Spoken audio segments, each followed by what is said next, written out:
All right, ladies and gentlemen, welcome back to the channel. Your Detroit Lions are 13-2. They have won 13 games for the first time in franchise history, and there's only 2 games left on the season, and that is the video. Thank you guys for watching. I'm just kidding, but the Detroit Lions are 13-2, man. They're 13-2, 34-17 road victory against the Bears in today's afternoon game. Never easy playing Chicago in general, as we saw on Thanksgiving, as every NFC North team has felt at one point or another this year. It is not easy to go into Chicago in December, especially late December, and just win a football game. So especially for a team that hasn't won in forever, this game was never close at any point, shape, or form. Caleb Williams has a very bright future, but the Detroit Lions, there's clear levels to this, and Detroit should be, the favorite, if not. I know, man. I know Philly's good. I know Minnesota is good. Detroit's just really freaking good. I mean, they're really good.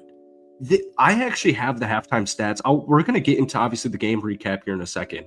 Here are the halftime stats of this. It was 27-14. The Chicago Bears had a kind of last minute towards the 40-second mark of the second quarter to get it to 27-14, but up until that point, it was 27-7.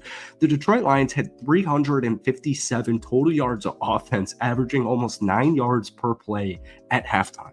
It was insane. Jared Goff, 23 of 32, 336 yards, 3 touchdowns, 0 interceptions. The intentional stumble he finds in play action with Jahmyr Gibbs. Him and Jahmyr Gibbs, I had the clip on it earlier today. Sorry, man. I wish we could show I wish I could just show the literal game. I wish I could show the highlights, but unfortunately, I'm not the NFL. Good time to get into this. Welcome back to the channel. Obviously, we're talking about Detroit Lions. Hit that like button, hit that sub button for daily NFL content.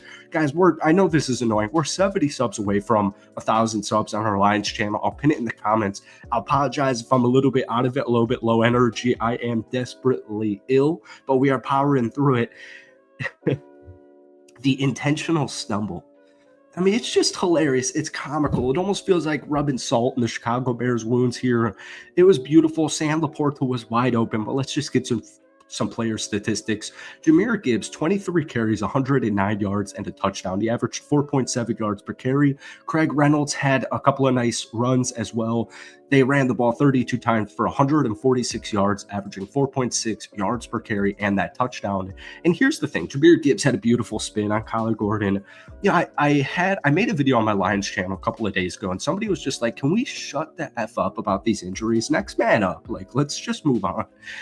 And I thought about it, and I saw that comment. It was this morning I saw that comment. I was like, you're 100,000 billion% right. I love David Montgomery, and I'm not going to speculate if David Montgomery is going to be able to play in the conference championship or if he can come back for the Super Bowl or, all these hypothetical questions. Jahmyr Gibbs is a freaking stud, and Craig Reynolds is talented, and Sione Vaki is talented. But Jahmyr Gibbs, he's like Bijan Robinson, right?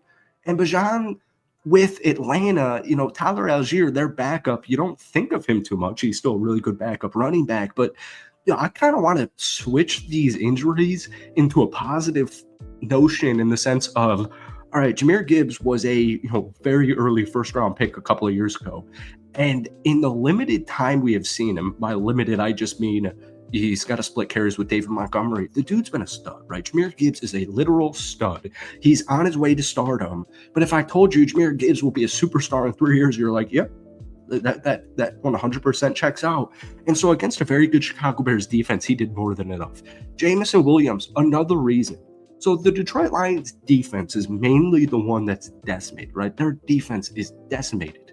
But as you saw, like today, Melifonwu came back, had a sack like on the first, I think it was the first possession. Welcome back, Melifonwu. The dude was a beast last year for Detroit. It's that next man up mentality, but the biggest concern, if you're a team in the NFC or if you're a team in the NFL, is the Detroit Lions offense. Because Jared Goff, whether you want to believe it or not, that's not even with Lions fans, he's a legitimate MVP case. Legitimate MVP case, right?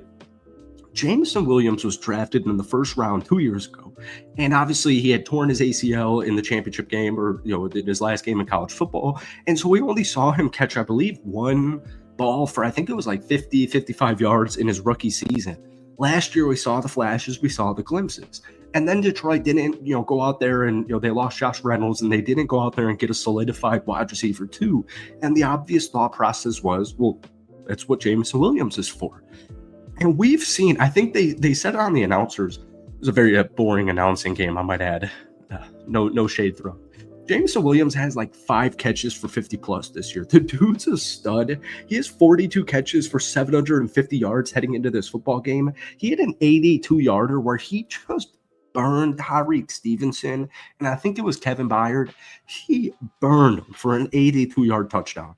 Beautiful throw, perfectly executed by Jared Goff.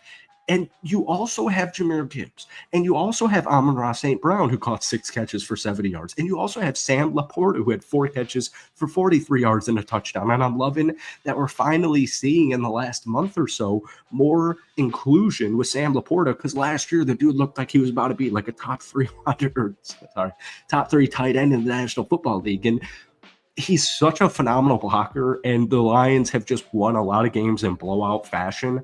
But I'm just loving this Sam Laporta inclusion, and I'm loving what we're seeing from Jameson Williams. And it's just like, at the end of the day, dude, this team is still literally freaking stacked. We didn't even really see Tim Patrick today. Once again, the Lions were up 27-14 at halftime, and I never felt they didn't even score a fourth quarter point. You never felt at any point Detroit was the worst team. You never felt at any point Detroit was going to lose this game. I love watching boring games. I love watching boring games for my Green Bay Packers. I love watching boring games for the Detroit Lions, where you can just kind of sit back, relax, enjoy the win, and also just appreciate the small stuff. And one thing I really appreciated today was, Caleb Williams can throw it. Caleb Williams is going to be a good quarterback in the National Football League, and I'm very excited to watch him a couple of times a year with these NFC North teams. Let's talk about this defense real quick. Obviously, they're decimated by injuries. They only had technically 2 sacks, but it's important to keep in mind, all right, Caleb Williams threw 334 yards, 2 touchdowns, 0 interceptions.